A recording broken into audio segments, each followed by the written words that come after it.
الشباب دلوقتي في السوق اغلبهم للاسف بيفتح المشروع واغلبهم مش بيكمل. فليه؟ ايه السبب مثلا ان هو ما بيكملوش؟ او بص،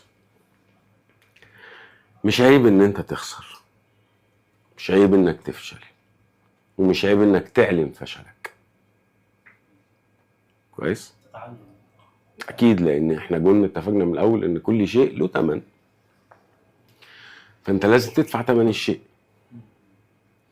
وبعدين تجربة الفشل لما بتمر بيها بتتعلم منها حاجة. انا خسرت المرة دي في الشغلانة دي عشان انا عملت كذا وما عملتش كذا.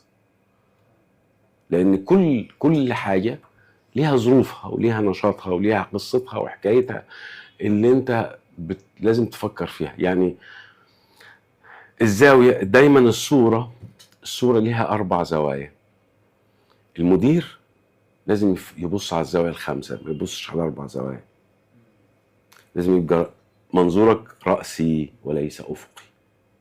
انت أفقي هتبص على زاوية واحدة من 4، انما الرأسي هيبص على 4 زوايا مكتملين.